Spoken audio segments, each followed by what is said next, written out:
The success of D-Day was built on firepower, logistics, and naval precision. And this video walks through every warship that made the operation possible. Let's begin with battleships. Nevada class. These American battleships provided heavy fire support. They pounded the German defenses at Utah Beach with their 14-inch guns. New York class. These older vessels were still incredibly effective. They fired hundreds of shells at the coast to clear the path for the infantry. Then, Wyoming class.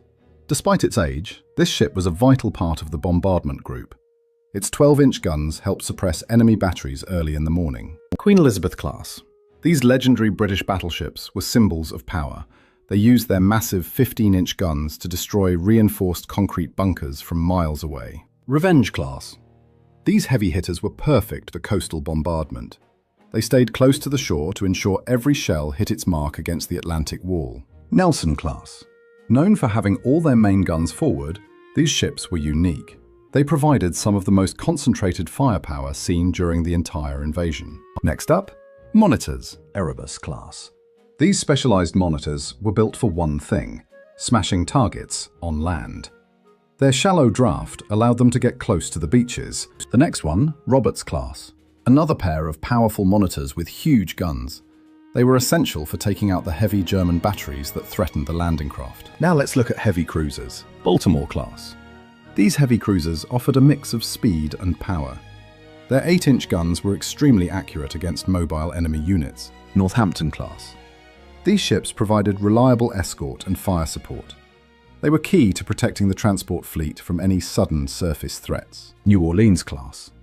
These well-protected cruisers stayed in the thick of the action. They provided constant cover for the troops landing at Omaha and Utah. Hawkins class. These older British cruisers still had plenty of fight left. They supported the Commonwealth beaches with consistent and heavy shelling. County class. Distinguished by their high hulls, these ships were versatile. They served as effective command hubs, while their guns kept the pressure on the enemy. Now let's look at light cruisers. La Galissonière class. Representing the Free French forces, these cruisers were eager for the fight. They helped liberate their homeland by hammering German positions. Dido class. These light cruisers specialized in anti-aircraft defense. They kept the skies clear of German planes, while also providing light shore bombardment. Town class. These were some of the most modern British cruisers at the time. They were workhorses that fired thousands of rounds throughout the day. Leander class. These ships were famous for their reliability and service. They provided crucial support for the landings at Gold and Juno beaches. Arethusa class, smaller and more agile, these cruisers moved quickly where they were needed. They were vital for reacting to changing threats on the shoreline. Emerald class. These fast cruisers were among the quickest ships in the fleet. They could rush to provide fire support at a moment's notice. DDay class. These older cruisers were pushed to their limits during the invasion. They proved that age was just a number when it came to heavy-duty service. Next, Caledon class. These veteran ships from an earlier era were still effective. They filled gaps in the line to ensure no part of the beach was left uncovered. Fiji class. These modern cruisers brought impressive firepower to the operation. They targeted inland roads and bridges to prevent German reinforcements from arriving. Next up, destroyers. Gleaves class. These American destroyers were the unsung heroes of the beaches. They famously sailed into shallow water to provide direct support for pinned-down soldiers. Allen M. Sumner class. These were the newest destroyers in the American fleet. Their twin 5-inch gun mounts delivered a high volume of fire in a very short time. Tribal class. These large British destroyers were built for aggressive action. They screened the fleet from submarines, while occasionally engaging coastal targets. S-class. These destroyers were agile and efficient. They worked tirelessly to hunt down German E-boats that tried to harass the invasion fleet. 5 class. These ships were part of the backbone of the British destroyer force. They spent the day escorting convoys and keeping the sea lanes safe. The next one, U-class. Similar to their sisters, these destroyers were always in motion. They provided a protective screen that was vital for the safety of the troopships. W-class.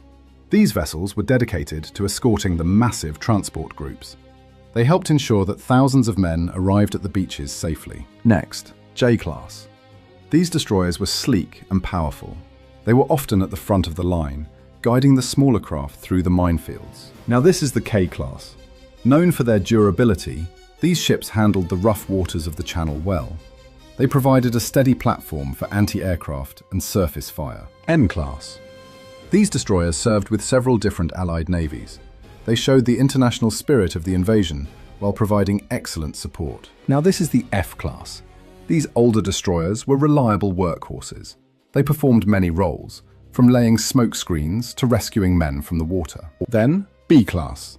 These ships were essential for the inner screen of the fleet. They stayed close to the landing areas to provide immediate protection. Hunt class. These smaller destroyers were designed for escort duty. They were perfect for navigating the crowded waters near the landing beaches. Then, Grom class. These Polish destroyers fought with incredible bravery. They were determined to help liberate Europe and took the fight directly to the enemy. Next, Barasque class. These French ships were vital for the liberation effort. They provided close-in fire support and helped secure the flanks of the invasion. Wickes Clemson class. These old four-stacker destroyers were converted into fast transports. They carried elite units like the Rangers and Commandos directly to their objectives. Now let's look at small combatants. Flores class. These Dutch ships were small but packed a heavy punch. They were praised for their accurate fire against German coastal batteries. River class. These ships were built for long-range escort duty. They protected the vital supply lines that kept the invasion moving forward. Captain class. These American-built frigates served with the British. They were excellent submarine hunters that kept the English Channel safe. Flower class. These legendary little ships were the heroes of the Atlantic. During D-Day, they escorted the slow-moving supply ships through dangerous waters. Castle class. An improved version of the earlier corvettes. They were more stable and better equipped to handle the chaotic conditions of the Channel. Black Swan class. These were some of the best anti-aircraft and anti-submarine vessels. They provided a high level of protection for the most valuable ships. Let's move on to minesweepers. Banger class. These minesweepers were the first to arrive. They cleared the paths through the German minefields under the cover of darkness. Admirable class. These American minesweepers were tough and reliable. They worked close to the shore to ensure the landing craft would not hit any hidden traps. Ork Catherine class. These versatile ships served as minesweepers and escorts. They were essential for maintaining the safe lanes of travel for the entire fleet. Continuing with support and transport. LSH. These served as the brains of the operation. They were packed with radios and command staff to coordinate the massive movement of troops. LCH. These landing craft were converted into mobile headquarters. They allowed commanders to see the battle firsthand and adjust their plans in real time. Liberty ship. These mass-produced cargo ships were the lifeblood of the invasion. They carried the endless supplies of food, fuel, and ammo needed to stay on land. Victory ship. Faster and larger than their predecessors, these cargo vessels were vital. They could outrun many threats while delivering huge amounts of equipment. Empire class. These British merchant ships were essential for logistics. They carried everything from tanks to timber across the choppy waters of the Channel. Prince class. These converted liners were used as fast troop transports. They carried thousands of soldiers and their gear right to the edges of the landing zones. C1 SAY-1 class. These specialized transports were built for the needs of the army. They were critical for getting heavy equipment onto the beachheads. LST-1 class. These massive ships could drive right onto the beach and open their bow doors. They delivered hundreds of tanks and trucks directly to the shore. Up next, LSI. These large ships carried smaller landing craft on their decks. Once near the coast, they lowered the troops into the water for the final run to the beach. LSD. These unique vessels had a floodable dock in the back. They could launch pre-loaded landing craft already full of troops and equipment, finishing off with small craft and special ops. LCI. These were built to carry over 200 soldiers directly to the shore. They used long ramps on the sides to let the men get off quickly. LCT.